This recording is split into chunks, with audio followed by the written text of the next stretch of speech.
Fala Mariano, aqui é o Wallace e esse é o terceiro vídeo do quadro Chave da Santidade.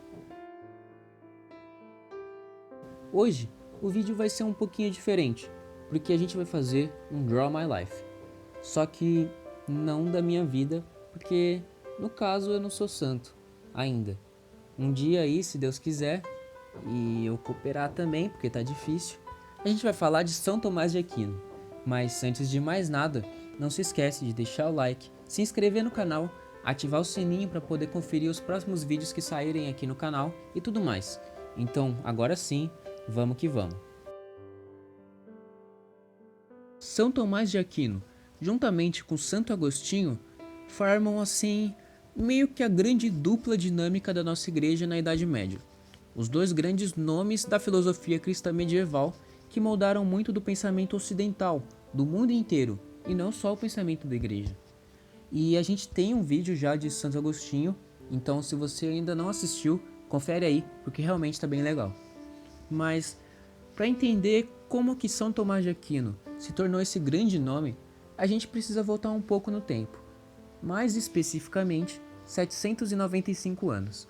Ele nasceu em 1225 em Roccasecca, na Itália. São Tomás de Aquino nasceu em uma família nobre, que acabou lhe proporcionando uma ótima formação, uma ótima educação, e ele realmente teve tudo o que precisava. Com apenas 5 anos, ele já iniciou seus estudos na abadia de Monte Cassino, sim, 5 anos. E foi aí que ele começou a se interessar pela fé cristã.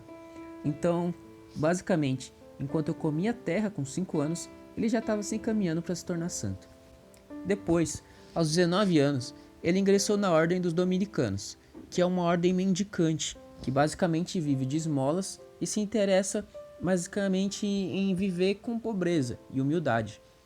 Como isso era totalmente o contrário da origem nobre com a qual São Tomás de Aquino tinha sido criado, meio que a sua família não gostou muito da ideia não.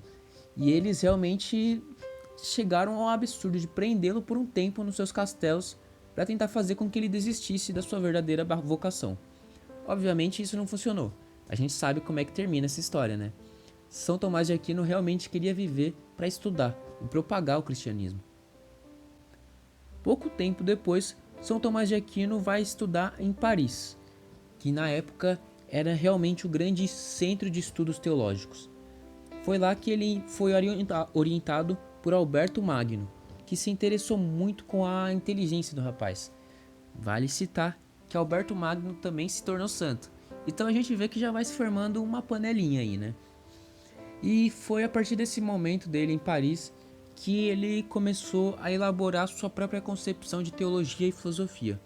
E esse pensamento de São Tomás de Aquino realmente exerceu uma influência enorme, como eu já tinha dito, não só na igreja, mas também no Ocidente como um todo.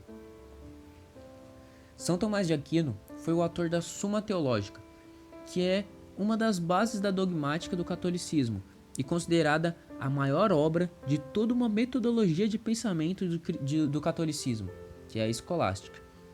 Basicamente, a escolástica tem o intuito de mostrar que a razão humana em momento algum se opõe à fé cristã. Muito pelo contrário, elas são complementares, elas andam juntas. Uma não existe sem a outra. Sem uma, a gente fica louco. Sem a outra, a gente fica cego. Então a gente realmente precisa ter razão e fé. E aí é que está uma coisa realmente genial de São Tomás de Aquino. No final da Idade Média, começou a surgir aos pouquinhos um fenômeno que depois ia crescer muito, principalmente depois do Renascimento, o ateísmo. E São Tomás de Aquino foi genial porque ele percebeu que, se a gente quer convencer uma pessoa diferente de algo que a gente acredita, a gente precisa falar com essa pessoa uma mesma língua. E o ateu não fala a língua da fé, porque a fé dele está morta. Então, a única forma de dialogarmos com um ateu é por meio da única língua que tanto cristãos quanto ateus falam, que é a razão. É por meio dela que a gente consegue mostrar o quão irracional é o ateísmo. Então, basicamente, a gente usa a escolástica como uma arma contra esse pensamento que hoje em dia realmente virou uma febre, e infelizmente, né? Na Suma Teológica, São Tomás de Aquino explica algo que ficou conhecido como as 5 vias de São Tomás de Aquino. Para vocês terem uma noção do quão fundo ele vai nesse pensamento racional dele. As 5 vias são basicamente 5 argumentos lógicos que demonstram a existência de Deus. A gente não vai se aprofundar muito nesse assunto, porque ele vai ficando bem complexo e porque ia levar muito tempo também para se aprofundar da maneira adequada nas 5 vias. Mas se você tiver interesse, você pode pesquisar, porque realmente é algo que vale a pena. No ano de 1274, durante uma viagem para participar do Segundo Concílio de Lyon, na França, depois de um acidente, São Tomás de Aquino ficou realmente doente. Por isso pediu para ser levado ao mosteiro de Fossa Nova, mas não resistiu e faleceu aos 49 anos de idade. Ele era realmente bem jovem quando morreu. Em 1323, mais ou menos 40 anos depois da sua morte, o Papa João João XII, canonizou São Tomás de Aquino, o reconhecendo assim como um santo da igreja. Bom, é basicamente isso que a gente vai falar sobre São Tomás de Aquino. Tem muito mais coisa, mas fazer Draw My Life dá muito trabalho, então não dá pra fazer um vídeo muito longo não.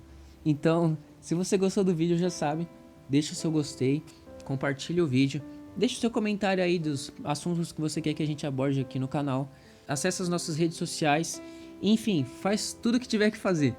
Então é isso, até a próxima e já sabe, sede santo.